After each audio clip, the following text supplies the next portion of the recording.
Welcome to Wednesday morning, and we've got 6 games tonight, which is kind of busy for a Wednesday. I want to start by mentioning that I find it funny that I do my reviews every night. I watch as much hockey as I can, and then immediately I have people saying that I didn't watch it right, and that the notes that I took probably aren't accurate, even though I'm taking them in real time. Love the energy, and yeah, sometimes I am harder on some teams than on others because there's a higher expectation. It's kind of how that works. Um, there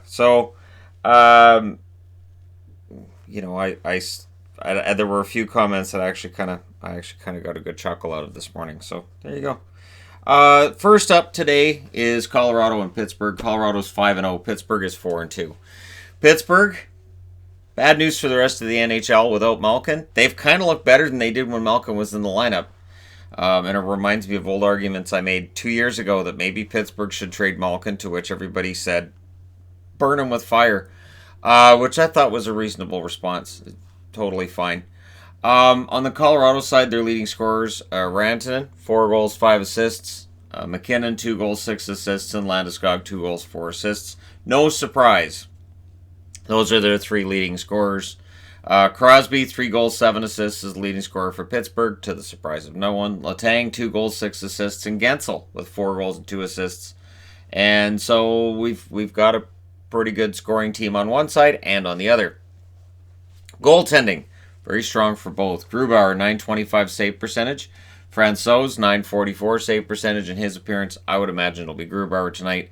They've already confirmed Murray for tonight. Murray has a 911 save percentage. Jari will be the backup. He has a 931 save percentage. Again, these are small sample sizes with these goaltenders and just in general, but things look good so far for both of these teams.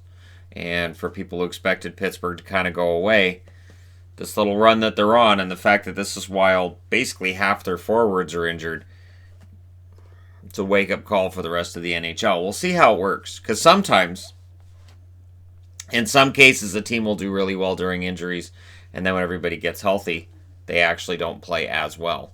You see some more lazy player. They just, all right, everybody's back. We could just relax now. So we'll see how things work out for them. But so far, so good for Pittsburgh. Next up, Toronto. The Leafs in against Washington. Toronto now 4-2-1.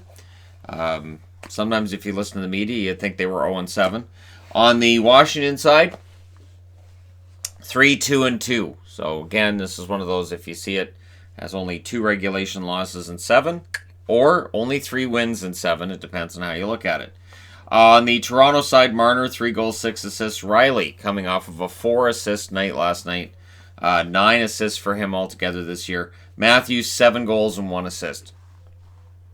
So things aren't going too badly in Toronto right now. On the Washington side, Carlson, 2 goals, 9 assists. Give that man a Norris Trophy.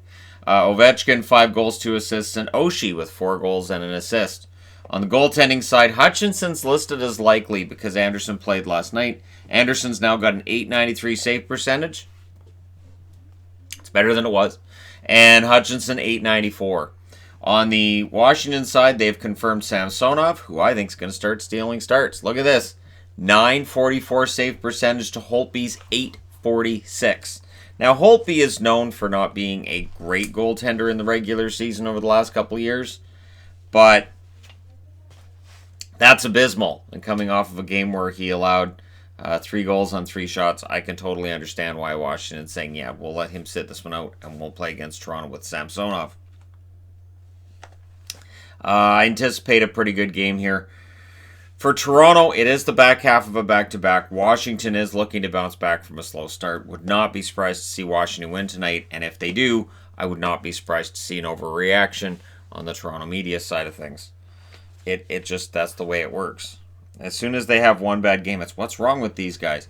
Marner right now has 9 points in 7 games, and yet if you read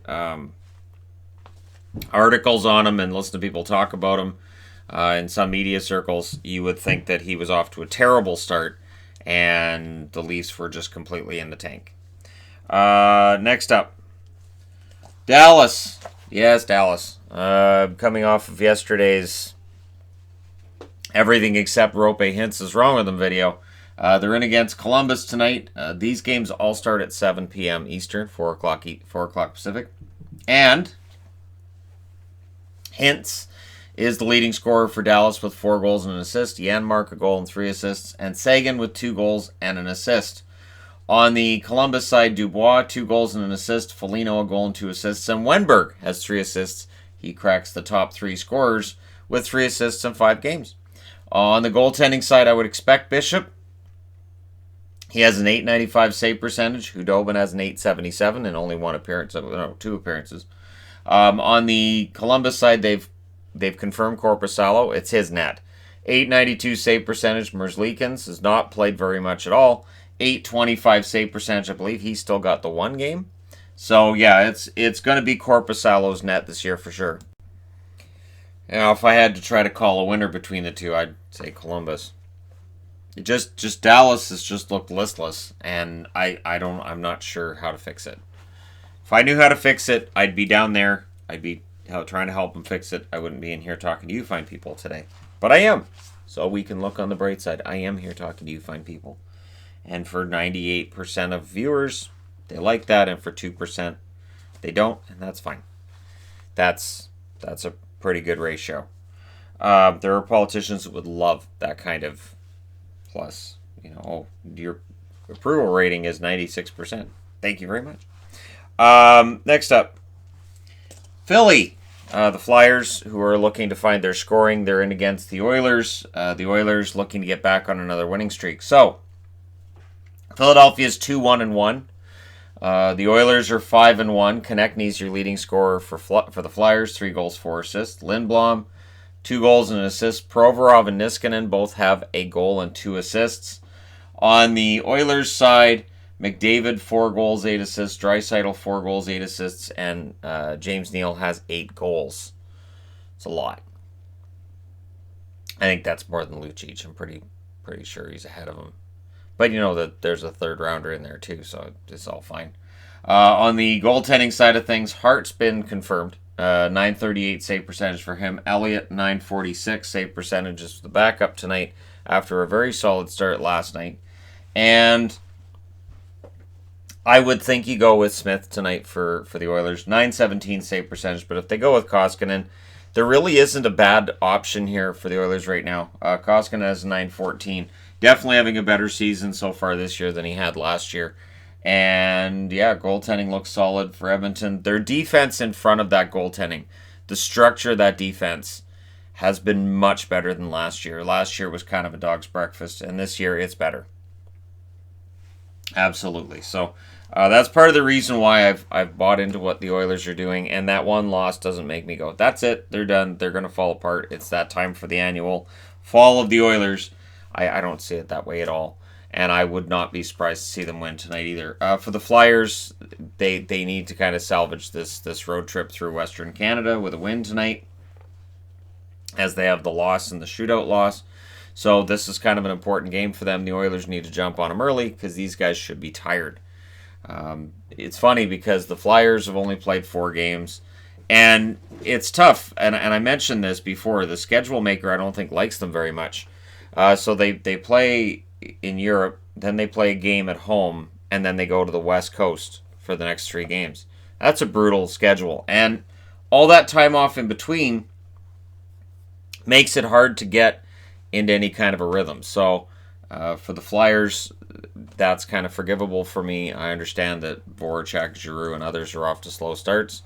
I kind of see that as part of the reason why, but we'll see what line Voracek's on tonight. So that's something that I may very well be tracking when that game starts. That being said, I now get to change boards. All right, now I'm using the board with the standings on. I haven't updated these in a few days, so these are out of date. Buffalo's in against Anaheim. That game starts at 7 o'clock Pacific, 10 o'clock Eastern. Of course, the Oilers game, I should have mentioned, is listed as starting at 9:30 Eastern, 6:30 Pacific. It seems to be late for Alberta. Anyways, 5-0-1 is the record of the Buffalo Sabres, and 4-2 is the record of the Anaheim Ducks. So, this is a battle between 2 teams that are surprisingly near the top of the league. And for Buffalo, they want to stay there. So now they get on a road trip and they get to show, hey, we're for real. Or for the naysayers, it'll give them some kind of ammo. Eichel, 3 goals, 6 assists for him. Dahlin's been fantastic, 1 goal, 7 assists. And of course, Olofsson on the power play is automatic. 5 goals, 2 assists for him. On the Anaheim side of things, Kasha, a goal and 3 assists. Lindholm, 4 assists. And there are 4 players on the Anaheim Ducks with 2 goals and 1 assist. So their overall scoring in Anaheim is still a problem. Not going to lie. But at least they're getting scoring from different sources, and the depth seems to be all right. And they're really kind of playing the trap. They really are. So Buffalo tonight gets to try to break through that trap. For Anaheim, it's really going to come down to if they can limit Buffalo's chances, they're good. If they can't, they're probably going to get killed because Buffalo's lethal. Again, that power play, you don't want to let them get many power plays at all. Hutton, 931 save percentage. Olmark also has a 931 save percentage so far early in the year. On the Anaheim side, it's actually better. Gibson, 941 save percentage, and Miller, 963. Going to go out on a limb and say with the way these goalies have been playing, we could see a 2-1 game. It's also going out on a limb when it's the Ducks to say it's going to be a 2-1 game. I mean, really. And last game of the night, San Jose at home against Carolina. So the Canes coming off of the impressive shutout victory over the Kings last night. Nice blanket they put over them. And Mrazek with an excellent appearance and a shutout. I would imagine Reimer's going to go tonight, although they haven't confirmed that yet at the time I'm recording this. They haven't even, I wouldn't imagine they're even hit the ice yet for their practice. On San Jose's side, they're 2-4, and they're looking to build some momentum here. It looks a lot better right now than it did a few days ago for San Jose, and they got to keep building. Hamilton, 4 goals, 4 assists. Svechnikov, a goal and 7 assists, and Teravainen with 2 goals and 5 assists. I also thought it was funny reading comments this morning that they changed the empty netter from Teravainen to Aho after I already had it on the board and after I double-checked it before I did the review that the app still said that's who did it. And then there was an accusation in the comments that it was lazy reporting by me that they had changed it to Aho and that I had it reported as not being Aho. I'm not sure how. Again, it's supposed to be psychic, I guess. I'm just supposed to, be the staff. I do this myself. I don't have a staff. Couture leads San Jose in scoring, 1 goal, 5 assists. Burns, 2 goals, 3 assists. And Patrick Marleau, in 2 games, has joined the top 3 scorers with 2 goals and 1 assist. So Marleau clearly enjoying being back with San Jose. And we'll see if he can continue to have a positive effect tonight against a Carolina team that should be kind of motivated to continue this run. Mrazek, 919 save percentage. Reimer, 933 save percentage. Reimer will very likely be in today because it's a back-to-back. On the San Jose side, I would think Jones. Now, Dell has an 884 save percentage. Jones right now has an 887. The Will Jones hit 900 watch is going to continue, and right now it doesn't look good, but his last game was better than the others, so maybe he's picking it up. So we'll see how things turn out tonight and whether or not Carolina can continue this hot streak they've been on. And, like I said, last night's win over LA was an impressive one. And again, people will look at that and go, well, it's LA, so blah, blah, blah. But LA's trapped a couple of teams already this year, so no game is a gimme. You got to go out and make your effort. If you don't make the effort, probably don't win. Anyways, there you go. Let me know your thoughts in the comment section below as always. Don't forget to hit like and subscribe if you're browsing your way through. You just happened upon this video. And hey, thank you guys so much for watching. I'll talk to you again soon.